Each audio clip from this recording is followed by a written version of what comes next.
Hello, friends. Welcome to episode 1493 of the Locked On Hawks podcast. I am your host, Brad Rowland, coming to you on a Tuesday evening into Wednesday. And thank you for joining us at the top of the podcast. I want to tell you to make this your first listen each and every day here at Locked On Hawks. Please subscribe to the podcast anywhere you get your podcasts, places like Apple Podcasts, Spotify, YouTube, etc. And today's show is actually part 1 of 2 with my friend Zach Milner, who covers the NBA draft for places like the Tag the Roll podcast, Cerebro Sports, etc. We've been talking about player capsules in recent days on this podcast, talking about players like John Collins, Clint Capella, DeAndre Hunter, etc. Those are all available in the feed right now with myself and Glenn Willis talking about the whole roster to this point. Only 2 more remaining with Murray and Trae Young, but a brief reprieve talk about the NBA draft because we're 9 days away from the draft. Also, a recent podcast with Richard Stamen of the Locked On NBA Big Board podcast, Ben Pfeiffer as well in the NBA draft. So wall-to-wall coverage happening here in June. And again, a fun conversation today. This is part 1 you're about to listen to right now. Part 2 should be available in your feeds at the same time. And without any further delay, talk about the NBA draft with Zach Milner. You are Locked On Hawks, your daily Atlanta Hawks podcast. Part of the Locked On Podcast Network. Your team every day.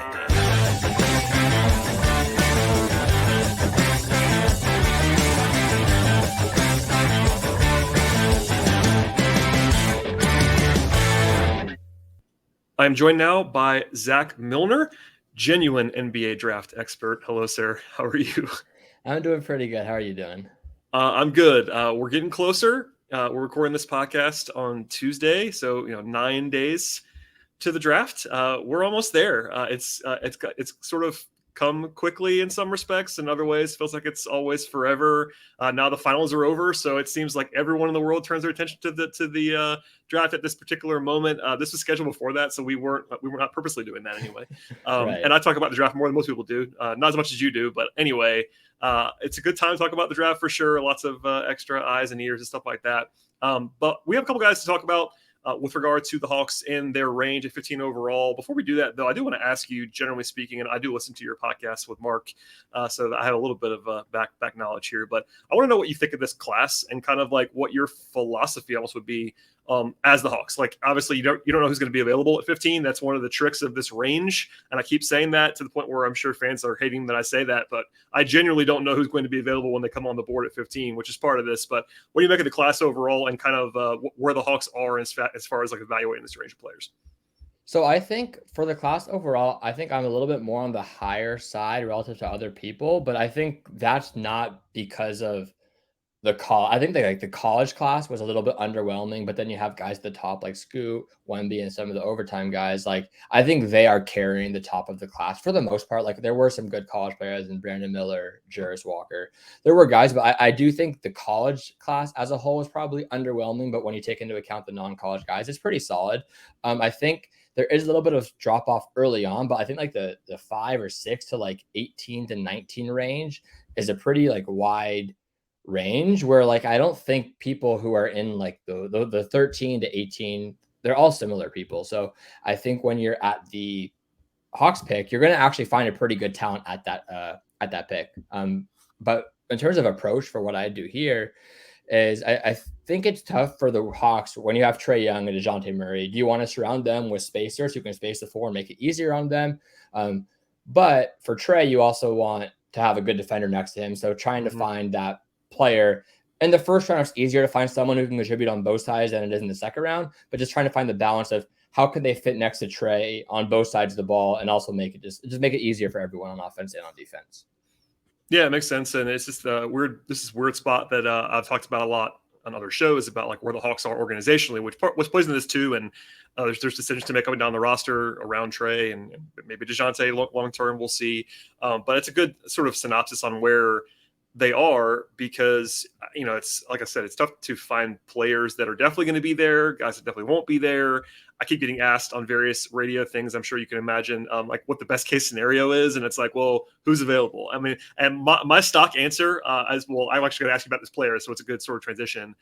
I keep saying Cason Wallace is like my best case semi-reasonable scenario. I don't think he's going to be there ultimately if I had to guess one way or the other, but he's the one guy that I have the highest that I do think is like semi-reasonable to fall to 15. And I think Hawks fans are spoiled a little bit because guys keep falling to them. AJ Griffin fell to them surprisingly last year. So maybe they're just thinking it's going to happen again with Cason. And look, not everybody loves him. He is not like a universally beloved prospect, but I am high on him. And I wanted to ask you about Cason in general. I know you talked about him a lot in other places too, but does that fit with a relative best case scenario kind of thing for you? And what do you make of Cason Wallace? Yeah, I think that would be a really good fit for Atlanta.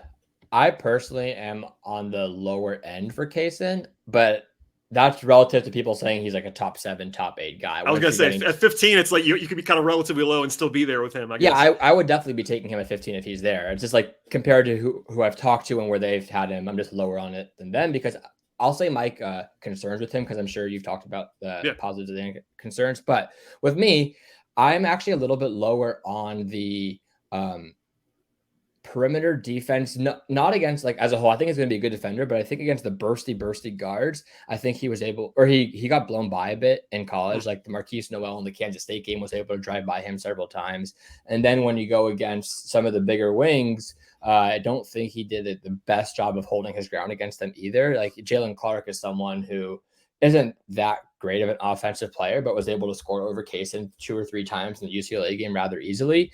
So I'm a little bit lower on his versatility, but I do think with him, if he buys into that physicality and using his strength and getting up in the offensive players' handles and not letting them get comfortable, that's where he can make his money on perimeter defense. Obviously, a really, really good off-ball defender as well. So I think he's a really good defender. I'm just a little bit lower on the on-ball versatility relative to other people, which is why I have a little bit lower on him there. But him in Atlanta would make a lot of sense, I think. I was going to say, I mean, that makes sense. I mean, because even if you are a little bit lower, just for people to, I'm trying to do a little bit more bio on these guys now because I got the other day I had Richard Statement on the podcast. People were like, we don't know who these guys are. I'm like, oh yeah, I forget sometimes who I'm talking to, and not Richard, but for the listeners. And Wallace is, he solicited, I believe he measured it like 6'3" or so, 6'8" wingspan, 6'9" wingspan. And I think the most of the concern that you hear is about the offense, less so about the defense. And I think that's an interesting nuance you just pointed out because you're not saying he's going to be a bad defender. It's more like there are degrees of like how awesome he can be in certain areas defensively. Because if you hear certain scouting reports, I'm sure it's like this guy is like going to take away everybody. And if there are a little bit of concerns about that, that's notable because of the offensive potential is like, I would say the concerns there are a little bit easier to see. Right. And that's why when I compare how I view him to others, it comes to me like where it's like I'm lower on the floor, I'm lower on the ceiling, but I'm more in line on the median outcome with him is how I pretty much said it. Because I do think he's going to be a really good defender. It's just the question is how elite can he be? And when you are talking about someone who could be the best defender in a class, I think you have to be nitpicky with some of these things and see how good they are in every certain area. Like I said, really, really good off-ball defender. He is still a good on-ball defender, but there are some faults on that end, which I have noticed. Today's show is brought to you by PrizePicks. If you really enjoy the DFS space like I do, make sure you check out the award-winning app at PrizePicks. It's daily fantasy made easy. It's amazing. I know that you will love it as well. With PrizePicks, it's very easy to use. I've been playing there for a couple years now, and it's really a breeze to operate. All you have to do is pick 2 to 6 players, actually choose one that have more or less than a certain number of points or rebounds, assists, or any other stats across the board. We're up to 25 times the money on your entries, and they have sports across the board, really beyond the NBA and WNBA, college basketball. They have sports like MLB, NHL, PGA, NFL, college football, soccer, esports, and much more. And a whole entry can be done in just a minute or less. It's that easy and it's that quick. Plus, it's just you against the numbers. They have safe and fast withdrawals at PrizePicks as well. They're operating in more than 30 states, including Georgia, plus Canada. Download the app right now with PrizePicks or PrizePicks.com. Sign up by DFS right now. If you're a first-time user, get 100% instant deposit match up to $100 with the promo code LOCKEDON. Don't forget that promo code. It is locked on at sign up for the instant deposit match up to $100. Check it out now at PrizePicks. But if you want to go to the offensive side, I think that he has. So the promise with him is I think he has a really solid shot. His shot did fall off a lot this year, so the numbers at the end of the year didn't look that good. But prior to February 5th, he was shooting over 40% from 3. That did drop a lot. I think with him, or not with I think, but looking at his numbers, he was a much better shooter from the corners than he was above the break. This year, he shot 15 for 33 from the corners, 29 for 94 above the break. So I do wonder if that has to do with just small sample size or just he's much more comfortable in the corners where there are people who are that way. But another reason why I'm lower on the ceiling with him is I don't really buy too much of his on-ball creation. I think with him, he needs a lot of screens to be able to create shots for himself and teammates. He doesn't do a great job creating for himself without a screen. And something over the years that I've learned where I have overvalued that in the past, where there's a really good pick and roll player. I don't think he's a really good pick and roll player, but he's a good pick and roll player. But when you have someone who's an elite pick and roll player, if they still can't create space without a screen, I haven't seen them have that much success in the league. So I've started to adjust how I evaluate those kind of guards since then. So I've been thinking about that with Cason, and I don't know if his burst and his handle are good enough to consistently create for himself. But once again, he doesn't need that to be a good NBA player. Being above average defender who can hit threes and he's still a really good finisher who doesn't get to the rim as often, but being a really good finisher, a guard who can hit threes, and a really good defender, that's still a valuable player to have. Yeah, for sure. And I was going to ask that sort of because, some places, some teams might ask him to do more on the ball than I think the Hawks would. The Hawks, it's the Hawks podcast, like you're playing alongside Trey, maybe alongside DeJounte Murray. I don't know what the plan is for DeJounte long-term. Obviously, Trey's more of the building block, but it seems like in some ways anyway, that would be an easier partnership for Cason as a player, just to take the pressure off him. Because if you're making, I'm sure that it's at least possible for a top 10 team to maybe think this is going to be our guy, our lead guard moving forward. That's like one of the questions about Cason in Atlanta. That doesn't have to be a thing. Maybe he can be your backup point guard, but potentially long-term. But as far as primary initiation responsibilities, they don't really exist that much in Atlanta. Right. And I think the question does come where I brought up the on-ball stuff with Cason. You sort of want someone who's a really, really good on-ball defender next to Trey. So you sort of wonder if that is where some problems can come in. I would still say it's perfectly fine. While I mentioned his flaws there, he's still a really good on-ball defender. But going back to the offense for a little, as I do want to say, I do understand those people who are higher on his offense than I am. I do think it's understandable because his intermediate game is actually really good. When he does get the screen, when he does get into the mid-range, he does shoot the ball well from mid-range off the dribble. I think he needs to work on expanding that out to three. But if he can expand that out to three, and then just do a little bit of better job improving his handle and improving his change of pace and create more space, he's a really good finisher as well. And he could potentially be a 3-level scorer. I don't buy it fully, but there is flashes that he has shown this year to where I can see why people are higher on that aspect of his game. I'm going to ask this because I'm sure you're going to roll your eyes. Where do you stand on the Kentucky guard thing? Because that's always a talking point. And I see you're laughing. People listen to the audio portion of this. I know you were going to laugh, but I get asked about it. So I'm asking you. Right. And he's, of course, this year's example of a guy who, there's this track record of Kentucky guards that have fallen too far, et cetera, et cetera. Do you care about this? Is this a thing that you consider? I was really interested in it like a year and a half ago or so, but then I actually went back and rewatched Devin Booker. I rewatched Jamal Murray. I went back and rewatched all of them just to make sure because it was really interesting. Yeah. And I think they all showed what they show now. Like maybe it wasn't that they got to show it as often because of how they were used or just for Booker, that was a ridiculous team. Like right. It was just a really good team where I don't really question his usage. They just never lost. But yeah, I think with them, they actually showed what they're showing in the league now to a lesser extent, obviously, but the flashes were always there. I don't think Cason was able to show it as consistently without as much trouble as they did there. So I would say, sure, I still think he's a good guard and he can continue to improve and be a really good player. I do think just going back and watching the old Kentucky film, you'll just see like, oh, these guys were always good. They just didn't get to show it as often as they do now. That makes sense. It was sort of a lit question to ask. No, I do think it's an interesting topic, though. I've considered writing about it, honestly, because I do think everyone always considers it. Everyone talks about it. So going back and rewatching the old film is important. I think everyone would be interested in that as well.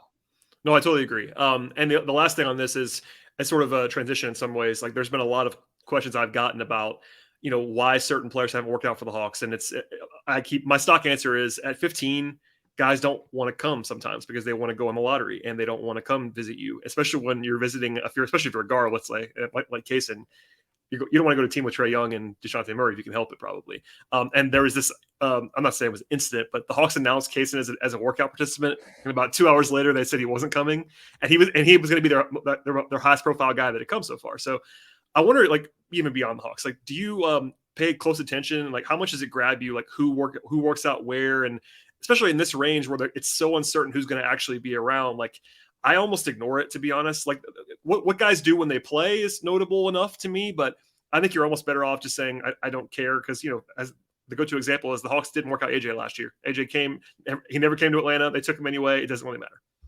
Yeah, I think for the most part, there's also like agent stuff that goes on with this. So it's for the Uh-huh. most part, it's best to ignore it. I think from a fan perspective, it's always cool to see who they're working out, and maybe you get to see some video interviews and see them answer questions and all this kind of stuff. And Yeah. people always like seeing them in like their workout jerseys because that's what fans like. But in terms of projecting what's going to actually happen, I don't think it matters that much. There's so much that you have to take into account with agents, agent favor. Sometimes a player, like, I don't think it's good for them to work out for 5 different teams in a week because they can get tired from one workout to the next. So making sure they aren't working out too often is something to keep in mind as well. So I'm with you. For the most part, I don't think it matters that much. I wouldn't say it's totally pointless, but Sure. it's not something that I really care to look into that much. I want to ask you about a player that I realized the other day that I just haven't talked about really at all on this podcast. I have in other places, and that's Brice Sensabaugh from Ohio State. And in theory, he'd be a guy in this range. He didn't measure at the combine. I wonder what he actually measures at. I've seen him listed different things. I wonder what you have him down for him, but I'll open it up. I'm not going to sort of poison the well here. What do you think of Brice Sensabaugh, and does he make sense in Atlanta in your mind? Because he's a guy that I have not talked about, not on purpose. It's just I keep ignoring him for whatever reason on these rundowns, and I shouldn't do that because he's definitely in their range. Yeah, with him in Atlanta, I think it's an interesting fit. Mm-hmm. I'm not sure I'm the biggest fan of it just because he has been someone. Well, it's tough, right? Most of the time when a rookie is going to come in, they're not going to be playing with the star or the starters that much anyway. So from that sense, like if you want him to come in and just be some bench scorer, I can see it. I can see it working out. But he is someone who has always been better with the ball in his hands. Yep. And I think that him next to Trey and DeJounte would be a little bit of a weird fit, especially because his defense is quite rough. I do think he's a good shooter. Although it's more of, he's good from 3, but a lot of his stuff when he has the ball in his hands takes you into the mid-range, and a really, really good mid-range shooter. But him next to Trey and DeJounte, where he's not going to be able to create his mid-range shot as often. So you're just having him spotting up from 3, and then relying on him to bring value on the defensive end, which I don't think he can do. I'm not a huge fan of that. But if you just need to improve your bench and have like, oh, we need someone who can go ahead and give us some production off the bench, and we don't have a point guard that we want to carry the ball, I think that's someone who makes sense. But once again, with your Atlanta, you can even stagger Trey and DeJounte to where I'm not sure you really need Brice. This is probably how I view it. Yeah, and I think maybe that is the sort of unconscious bias of why I haven't brought him up a lot, because I don't love the fit. It's not that I think he's a top 20-ish guy in this class. It's not that he's would be an unreasonable pick in this range or anything like that. But what you laid out, I'm sure some Hawks fans are kind of like, okay, that makes sense why you're not talking about him, because the defense in particular, I was going to ask about, because I've said this before. It's hard. It's not impossible, but it's hard for the Hawks to take guys on the perimeter or even up to the really anywhere on the roster that have significant defensive concerns at this moment, because they have so many guys that already do. Even beyond Trey, some of the supporting guys, your Bogdanoviches, your Sadiq Beys, even AJ, who I think has a chance to be pretty decent, is not quite there yet. He's a rookie, etc. I don't love Brice Sensabaugh's defense. It sounds like you don't as well. What are the limitations there? Because it feels like he's almost like a power forward defensively, even though he's like 6'5", 6'8". He's a weird frame. Like he's kind of a weird mover. Like, what do you make of his defense in general, other than just not being very good? Yeah, I don't want to be too harsh, but yeah, I understand. I think both on and off the ball is just really rough from him. I think he gets lost on defense a lot, where he's missing rotations, or he's lazy to close out or not closing out at all. And that just makes the defense really tough. And like you said, when you have that next to Trey, it makes it really difficult. The weird thing about this class is, I think in this class, in this range where the Hawks are picking, there are so many really, really impressive shooters. Most of these shooters are those really rough defensive players. So it's always that way, right? That's yeah, part of the fun. Exactly. I think this class actually is a really impressive class in terms of like shooting wings. When you find someone who can play on the wing and shoot really, really well, I'm very impressed with that depth in this class. Then you go to the defensive side, and it was like, okay, well, now what? I think when like Brandon Miller is someone who actually is all right on the defensive end. Most of the other guys are pretty rough on that end. With Brice, though, it's going more into the details. When you're going to the on-ball stuff, I think with him, if you wanted to be optimistic, is he has to buy into like his frame and his body and strength and maybe still get in better shape a little bit, but buy into that part and be physical on that end and maybe be someone who can defend the post. I don't think he did that well, but if you play him as like a small ball forward, like you said, maybe he can do that, or have him against some bigger wings. And you don't have to be the quickest to defend bigger wings. You just have to be strong enough so that where they can't bully you through, because the bigger wings aren't the most quick, like they're not the burstiest either. So just having the size can help. I'm skeptical both on and off the ball for him, but if you are to be optimistic, I would say it's going to be more like the on ball strength related kind of defensive stuff. Yeah, because I saw one listing where he was like 6'5", 6'6", like 235, 240. Like he's pretty stout. It's just that, athletically, he doesn't seem like the burstiest guy in the world. And then, it sort of shows on the offensive end too, where, like you said, he's a good shooter and he's more of a self-creator.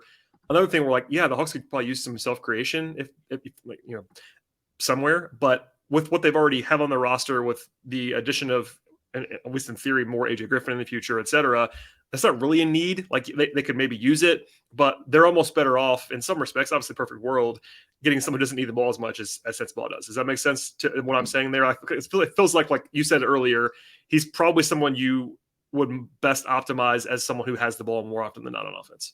Yeah, as a scorer. I agree. And I think there are other players who have some on-ball upside that we'll discuss, but they are also with defensive questions, but I think they can also bring more off the ball on offense as well. So I prefer some other guys over Brice when talking about the Hawks, even if there still are defensive questions with them. Yeah, and before we move off of him too, I want to, just let's go outside Hawks for a second. Because I've seen a split on him in general. I was looking at one of those consensus boards today that just started coming out, and I love those things. They're very useful as far as like just seeing who goes where. It feels like people have him. Some people have him as like a late lottery guy, and then people have him like in the mid late 20s. Take the Hawks out of it. Like, how do you feel about Sensabaugh as a prospect in a vacuum?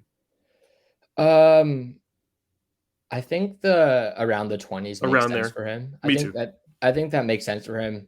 Really impressive score. One thing I do want to mention with him is he missed the last couple of games this year with knee soreness. And that's actually something where in high school, he missed time in high school because of knee injuries and had multiple surgeries. So with that knee soreness coming back up at the end of the year, I'm interested to see what happens there. If hopefully he's fully healthy and he's fully recovered, and the knee soreness was nothing really big, but I wouldn't be shocked if teams have some concern there and he might be someone who falls. Yeah, and he was obviously a really productive one and done guy, but like they also weren't particularly good, and he was kind of their best offensive player. And I don't, that's not disqualifying, but there was a school of thought like, are they even better with this? I mean, he's obviously was their leading scorer, all this, but like that Ohio State team, you don't want to blame him for that because it's not his fault. But there were some questions about like him carrying that load, like what's his actual best role. And again, in Atlanta, he doesn't have to be a number one option or anything like that. But they also have Saddiq Bey, and they're not the same player by any means, but there are some similarities and limitation there. Kind of similar size, bulkier guys, not particularly big. And I do think of Sensabaugh maybe as more of a 3-4, like I because of the defense. And that kind of not saying that you have to consider Saddiq Bey when you're drafting whichever player this is, but it's just it's popped in my mind as like a consideration because they have a guy that's kind of like that, and they also have kind of a bevy of interchangeable wing forwards right now. Yeah, I think that's fair. Like personally, for me, also, like I wouldn't let Saddiq Bey stop me from drafting someone. I agree. Yes, but I do think that thinking makes sense though, for sure. Yeah, it's just something that popped into my head. I want to ask you. I guess this is not. I didn't plan it this way, but from Ohio State to Michigan, Jett Howard is a guy I want to ask you about. For some context here, my friend Ben Pfeiffer, who I think came on the podcast and got Hawks fans very excited about Jett Howard because Ben likes Jett Howard a lot. And I was accused of being too low on Jett Howard, which is funny because I'm a Michigan fan for anybody that doesn't know that. And I honestly don't love Jett Howard. I've always said that. Like, I think he's a first round pick for sure, but I'm not like gassing him up in a way that you might think Michigan guy would be gassed up by me. But Ben was very high on Jett Howard. I'll just say that. So that's probably the most recent, at least of this listenership on Jett Howard. Just teeing that up there. But what do you make of Jett Howard? Because I almost did the segue earlier because of what you talked about with like shooters with defensive questions, because that is very obviously Jett Howard. Yes. So I'm probably not the one that you want to come talk Jett Howard down either. I knew that too. I knew it. I actually wrote about Jett Howard back in December. I like him a lot. But yes, he does have defensive questions for sure. I actually think Brice, like to put into context, I think Sensabaugh has more questions on defense than Jett. But that's not to say Jett is good on that end. I think both are quite rough, unfortunately. But with Jett, I think with his shooting, his volume from three, his shot versatility, and the on-ball upside is pretty intriguing. I think with him, his handle's all right. Don't think he can create too much of like rim attempts that often by himself, though. It's more of the mid-range stuff that he has to rely on and get to some spin moves, and he gets cut off to his spots. But just having that kind of shooter with the volume from three next to Trey, next to DeJounte would be very, very nice. And then I think there is that on-ball upside with the handle and the pull-up shooting that he has a little bit there as well. Moving to defensive stuff, though, go a little bit more in depth. I think his best skill on defense is his recovery. But the problem with that is he's the one who puts him in the bad spot in the first place, right? Yeah. So whether it's him getting beat because he's not as quick by a guard, they get the first step on him. He's good at using his length to actually contest a shot from behind, or him defending the pick and roll or coming off a screen, getting hit by a screen because the screen navigation isn't great, but then using his length to contest from behind or block a shot at the rim from behind. So it's his fault for the most part, some of the time, that he's in these positions where he has to recover, but he is good at recovering, which I still think is nice to have. Off ball, I thought early in the year, his defense there was really, really rough. I thought it actually showed improvements from where he started the season to where he ended the season on the defensive side of things, which is promising. I'm still a little bit skeptical on that end, but I do have more optimism with him than I do with Sensabaugh. But yeah, I would like Jett in Atlanta. Yeah, I've come around a little bit. Maybe it's been red pilling me or whatever, but no, I do like the fit in theory. But obviously the biggest question, I guess, it's not this simple, but it comes down to how damaging is he defensively, because of what I said before about this Hawks roster. Like they can only take so many of these guys that are really going to hurt them defensively, especially point of attack. And when it's encouraging on some level that he can be a recovery guy, but their biggest issue this year, in my mind, on either end of the floor was point of attack defense. And that's not really a strength of Jett Howard. What do you think of him athletically? Because he wasn't necessarily a 5-star coming out of high school. Like he was a late riser. I remember that Iverson Classic. He blew up kind of. He had a big week there in Memphis or whatever it was. And obviously he's Jelena Howard's son, but what kind of athlete is Jett Howard? That's kind of a mixed thing. He's not nuclear athlete by any means, but maybe that is an area that I am uncertain about still. I've watched him play a ton. Like how, I guess through the prism of like, can he even stay in front of guys, even if he improves technique wise or whatever? Like how's that going to sort of move, and how does he move athletically in your mind? So I think he's an underwhelming athlete, but I will say, I think we've seen value in someone who has just some wing size to be able to defend the perimeter. Just having that kind of size is valuable. It just helps contest shots. It's sometimes harder to drive around you just because you're a wider frame and you can bump people off their spots if they're smaller. But yeah, I don't think he is going to be able to stay in front of guys that well. So yeah, to answer your question, I'd say he's an underwhelming athlete, unfortunately. Yeah, I know, and I that's kind of what I see too. But look, the size is very intriguing. I am always of the belief in watching him that he was not in the best case scenario at Michigan. Number one, being coached by our dad's weird. That's just, I don't know what that means, but it's definitely not normal. And also, I think we saw at times as Buffkin rose in the second half of the season. We won't have to talk about him as much you want to, but Jett was kind of pushed more into the role he should be in. Like he's not a number one. At least he shouldn't have been at this level. And again, in Atlanta, you could take advantage of the shoot, because I do believe in the shooting. I mean, the size and shooting combination is very, very intriguing to the point where that's like plug and play in Atlanta, I feel like. And I think taking pressure off of him as a creator, like I agree with you, he has creation upside, but if he doesn't have to do that right away and kind of ease into it, that would be a good place for him to be. So on offense, like you can't really ask for a better situation, I don't think, than playing alongside Trae Young for Jett Howard, in my mind. I don't know. Yeah, I think him playing off the ball in Atlanta makes so much sense for him. I think it'd be a lot of fun. One thing that like how I want to use him when he gets into the league is off the ball, obviously, run him off some staggers, run him off some pin downs, and let him get comfortable with that kind of stuff. And then as he starts to play well, then you can start to mix in some maybe DHO stuff, maybe some side pick and rolls here and there, and see how he goes that way. But I do want to start off with the off ball stuff, give him some nice off ball actions and let him do that, because he's very capable of coming off a pin down, curling, getting into the paint, whether he goes to a floater or finish, or he actually has some nice kickouts from that situation as well, or just coming off the screen and shooting. So I want to see him in those situations. So I think just him playing off the ball makes a lot of sense. Going back to how you said when Kobe Buffkin rose towards the end of the year, I think something to remind yourself, and everyone should know with Jett, is he dealt with multiple ankle injuries this year. And I think that's also when Kobe Buffkin started to actually make his jump this year. Yep. So I sort of wonder if Jett ever fully recovered from his ankle injuries as well, because his second half of the season, I do think, was worse than the first half of the season. And we don't want to do recency bias too much, but you also don't want to stick to your original opinion. It's important to keep all the data points and go off of that. But I do wonder if people just have that taste in their mouth how he ended the year and don't remember how he began the year.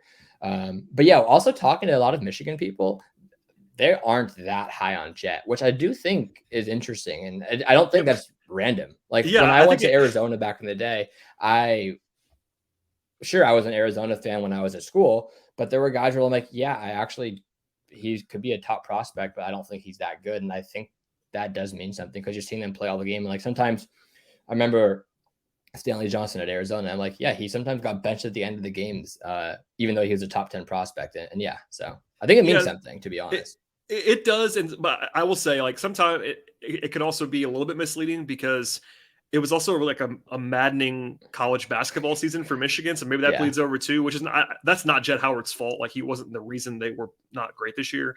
But yeah, I think that it could be a good or bad. I don't know. And I keep trying to make myself check all of that with Buffkin, who I like, and with Jett, who I'm not like out on Jett by any means. I just, I think he's a top 20 guy in the class. It's more for Atlanta. Like I really am worried about the defense, and that is just maybe that I like defense more than everybody else does, which I understand. I'm very pro defense, and that it's scary, but I do believe in the offense a lot. So like, there are worse things to be than where he could be right now. Yeah, it's tough when you want to find someone who can provide value on both ends of the floor, while also having some kind of creation upside. Yeah, you're picking at 15. You're not picking the top hard. 5. So like, there's going to be a flaw with pretty much every single person that you're talking about at this range. And then even more flaws when we get to second round guys, right? It's just the deeper you get into the draft, the more flaws that are going to come up because they're talked about in this range for a reason. But yeah, I totally understand the Jett concerns. But I've always said, like, people can have their biases because they like a school or all this kind of stuff. But if you're there watching almost every single game, no one's watched the player as much as you have. So that's also something that's worth noting. For sure. I will own that. I will own that. It could be good and bad, but I do think there's some useful stuff when you've seen not every minute of his career, but close to it. All right, that will do it for part 1 of 2 with my friend Zach Milner. Part 2 should be available right now in your podcast feed of choice, whether it be Apple, Spotify, YouTube, etc. Please check us out and subscribe to the show. Please follow us on Twitter at LockedOnHawks. Follow me on Twitter at BT Rowland. Thanks for listening, everybody, and we'll see you all next time.